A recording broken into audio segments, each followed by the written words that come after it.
स्वागत है आप सभी का। आज के इस क्लास में हम बात करेंगे कुछ महत्वपूर्ण मात्रकों के बारे में जो कि एक दिवसीय परीक्षाओं में यहाँ से क्वेश्चन बन जाते हैं। तो चलिए आज की वीडियो को हम शुरू करते हैं। आज हम समझेंगे महत्वपूर्ण मात्रक। तो जो सबसे पहला हमारा मात्रक है फुट, यानी एक फुट बराबर होता है 12 इंच। एक फुट में कितने इंच होते हैं? 12 इंच। अगर हम इसी को सेंटीमीटर में कन्वर्ट करें तो एक फुट बराबर होता है 30.48 सेंटीमीटर। अगर हम इसी को मीटर में कन्वर्ट करें तो हो जाता है 0.3048 मीटर। इस प्रकार से फुट की यूनिट है। जो अगला हमारा मात्रक है इंच। एक इंच बराबर होता है 2.54 सेंटीमीटर। एक इंच बराबर 2.54 सेंटीमीटर। जो अगला मात्रक है हम देखते हैं मीटर। एक मीटर बराबर सभी को पता है कि 100 सेंटीमीटर होता है। वहीं पे जब हम बात करते हैं मीटर में कितने इंच की, तो एक मीटर में लगभग होता है 0.39 इंच। एक मीटर में 0.39 इंच होता है। अगला मात्रक है माइक्रोन,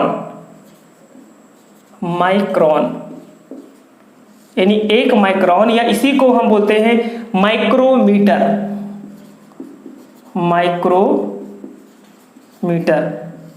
माइक्रोन बोलिए या माइक्रोमीटर बोलिए, जिसका 10⁻⁻6, यानी एक माइक्रोन बराबर होता है या एक माइक्रोमीटर बराबर 10⁻⁻6 मीटर। और इसी को हम म्यू के द्वारा प्रदर्शित करते हैं। तो हमारा ये मात्रक माइक्रोन हो गया। अगला जो मात्रक है एक एंगस्ट्रॉम। ये होता है 10⁻⁻10 मीटर। 10⁻⁻10 मीटर। 10⁻⁻10 मीटर। जो अगला मात्रक है, इसको अत्यंत छोटी जो दूरियां होती हैं, अत्यंत छोटी दूरियां, इसके लिए उसका उपयोग होता है। उसके बाद आता है खगोलीय इकाई। जो अगला मात्रक है हमारा खगोलीय इकाई क्या होती है? तो सूर्य के केंद्र से और पृथ्वी के केंद्र की जो औसत दूरी होती है उसे हम खगोलीय इकाई कहते हैं। यानी पृथ्वी के केंद्र से और सूर्य के केंद्र की जो औसत दूरी होती है उसे खगोलीय इकाई कहा जाता है। सूर्य के केंद्र से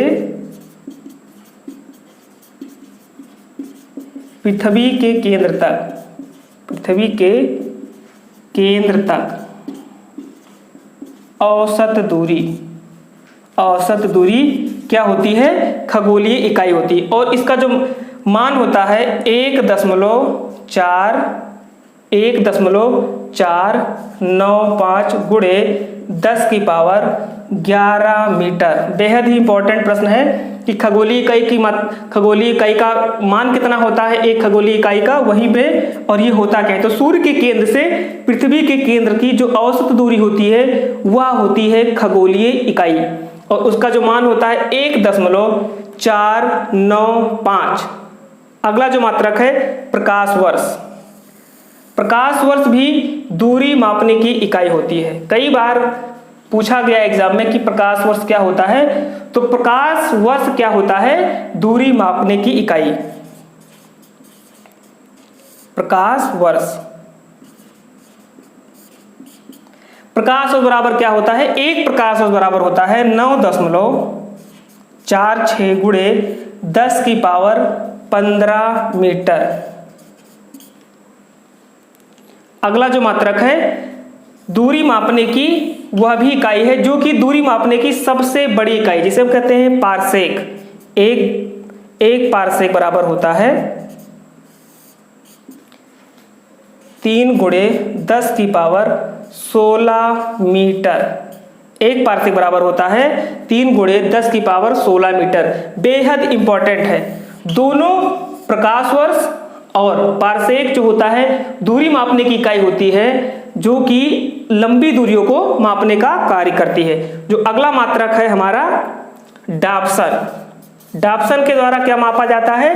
तो डाप्सन के द्वारा ओजोन परत की मोटाई मापी जाती है। ओजोन परत की मोटाई। और आप सभी लोगों को पता होगा कि जो ओजोन परत है वो समताप मंडल में पाई जाती है।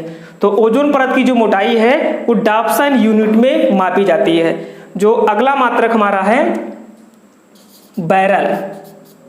आप लोगों ने सुना होगा कि जो मिट्टी का तेल, डीजल और पेट्रोल को दूसरे देश से आयात किया जाता है उसको बैरल में मापा जाता है। तो एक बैरल बराबर होता है 159 लीटर।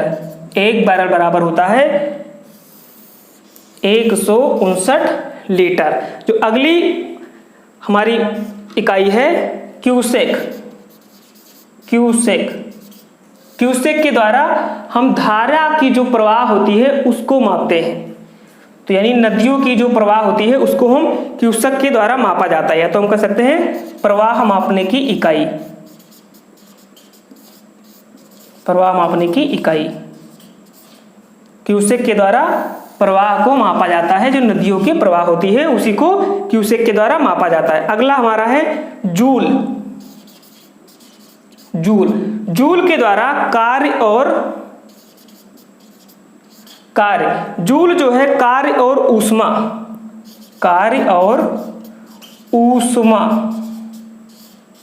का मात्रक, बेहद इंपॉर्टेंट। तो जूल किसका मात्रक होता है? कार्य और ऊष्मा का मात्रक जूल होता है। दोनों का मात्रक जूल होता है। जो अगला मात्रक है जिसे हम कहते हैं थर्म क्या होता है? यह भी ऊष्मा का मात्रक होता है। ऊष्मा का मात्रक थर्म होता है। थर्म किसका मात्रक है? तो ऊष्मा का मात्रक है। अगला मात्रक है कूलाम किसका मात्रक होता है? तो जो कूलाम होता है विद्युत आवेश का मात्रक। विद्युत आवेश का मात्रक कूलाम होता है। इसके बाद जो अगला है ओम को हम ऐसे लिखते हैं, और जो ओम मात्रक होता है विद्युत प्रतिरोध का। ओम किसका मात्रक है? विद्युत प्रतिरोध का ओम मात्रक होता है। जो अगला है वॉट किसका मात्रक होता है? तो यह भी शक्ति का मात्रक होता है। शक्ति का मात्रक वाट होता है। शक्ति का मात्रक वाट होता है। 1 हार्स पावर बराबर जिसे हम HP भी कहते हैं। तो 1 हार्स पावर बराबर होता है 746 वाट। इंपॉर्टेंट है, कई बार एग्जाम में पूछा गया है। तो 746 वाट होता है 1 हार्स पावर बराबर। वहीं पे जो अगला हमारा है मेगावाट क्या होता है? तो जो विद्युत केंद्र होते हैं वहां पे जो बिजली उत्पादित की जाती है उसको मेगावाट में मापा जाता है। तो 1 मेगावाट बराबर होता है 10 की पावर 6 वाट। विद्युत केंद्रों पर उत्पादित विद्युत को मापा जाता है। इस प्रकार से कुछ इंपॉर्टेंट है, हम समझते हैं कुछ और यूनिटों के बारे में। तब तक आप इसका एक बार स्क्रीनशॉट ले लीजिए।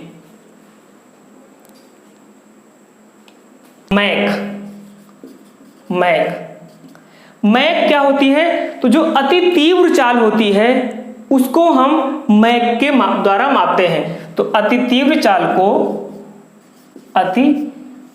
चाल को मापा जाता है किसके द्वारा? मैक के द्वारा मापा जाता है।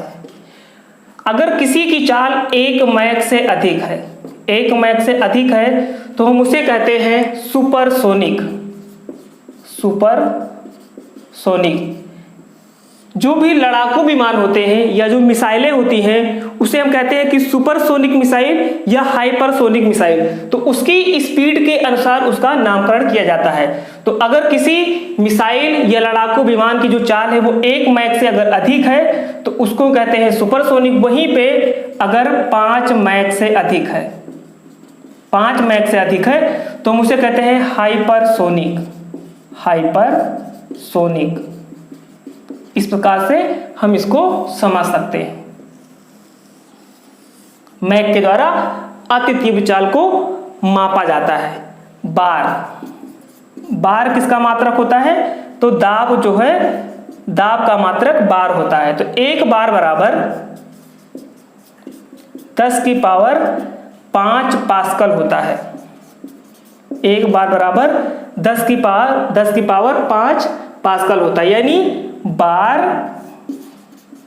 और पास्कल दोनों किसका मात्रक होता है? दबाव का या दाब का। इस प्रकार से हम इसको समझ सकते हैं। जो अगला मात्रक है वोल्ट किसका मात्रक होता है? तो जो वोल्ट होता है वह विभवांतर का मात्रक होता है। विभवांतर को वोल्ट के द्वारा मापा जाता है।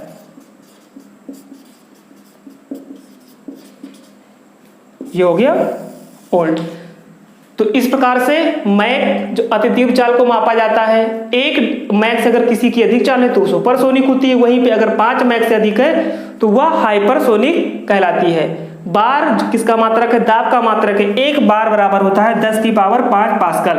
यानी बार और पास्कल क्या होता है? दोनों भी दाब का मात्रक होता है। दाब का मात्रक इंपॉर्टेंट मात्रक है जो कि एग्जाम में बार बार पूछे जाते हैं। तो मिलते हैं अगली वीडियो में अगले कंटेंट के साथ। तब तक के लिए नमस्कार, जय हिंद।